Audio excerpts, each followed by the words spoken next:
สบายดียามเช้าพี่น้องมื้อนี้มาตลาดบ้านนายุงมารอเบิ่งอาหารการกิน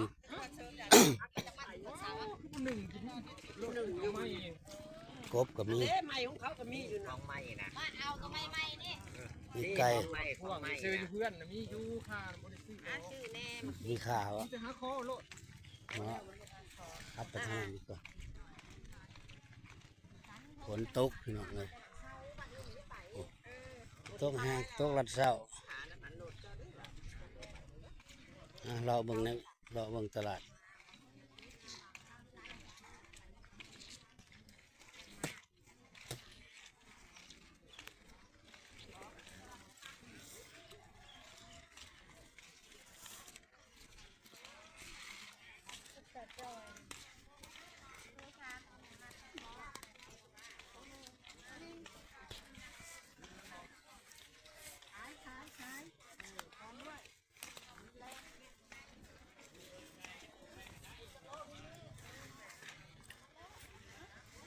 ปลาคอ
เมื่อจะสิโทรหา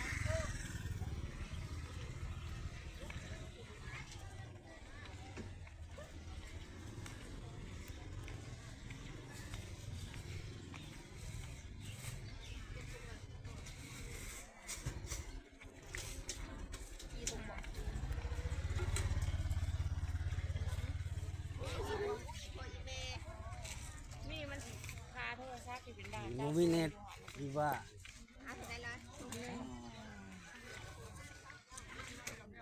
เขือ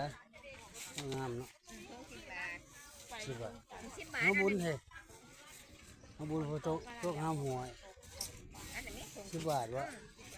พอเงินกับดำมือใจไปดิเข้าใจอ่ะเข้าใจสิ 10 บาท บาท ไม่ใช่ทงให้นั่น ฮะซื้อบักเขือเนี่ย เพื่อนเอาแค่5ก็เริ่มเก็บมา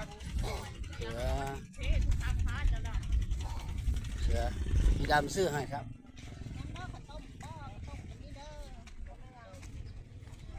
เบิดเลยพี่น้องสุดเลยสุดตลาดเลยบรรยากาศยามเช้าพี่น้อง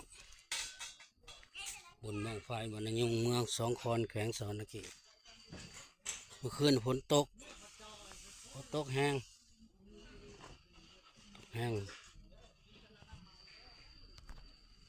วันนี้เป็นมือตูดบังไฟมี2-3ห่างทางคนมีหมอลำซิ่งทางนั้น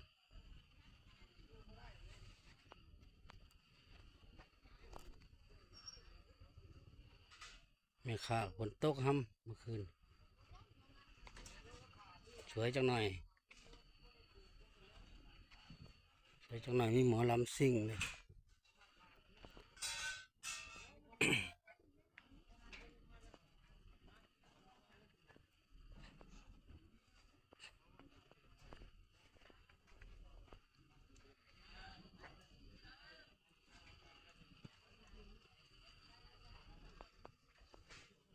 จนแต่ฝนตกพี่น้องเลย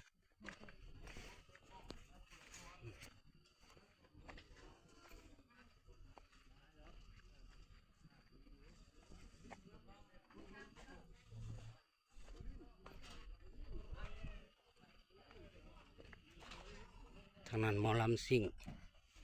กลางเว้นแหละบรรยากาศคักพี่น้อง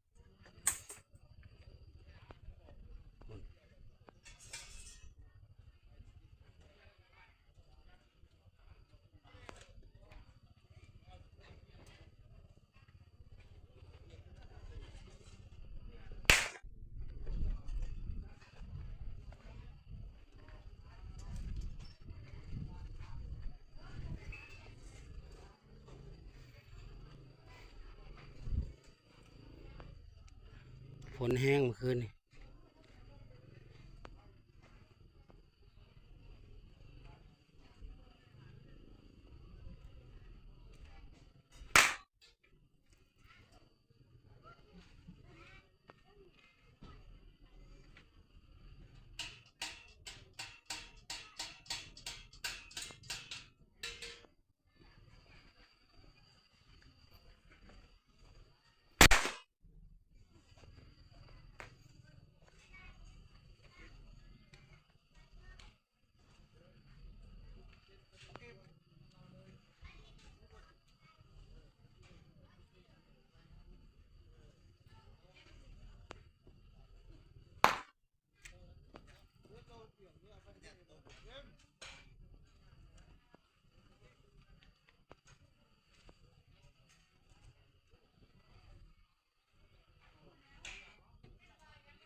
อะไรหัวหน้าวงดนตรีพี่น้องเรามาหอดมาก่อนทีนี้ว่าเอาลงมาลงบ่เอาลงนี่บ่มาลงนี่เนาะละน้อยบ่โอ้ครับจังหน่อยพี่น้องสวยๆจังหน่อยเพิ่นสิรำให้ฟังหมอลำซิ่งมาแต่ฝั่งไทยบ่ายโมงบ่เริ่มบ่ายโมงโอ้มาฮอดแล้วเนาะจัดสถานที่เพิ่นกำลังเตรียมฝนตกแห้งพี่น้องขึ้น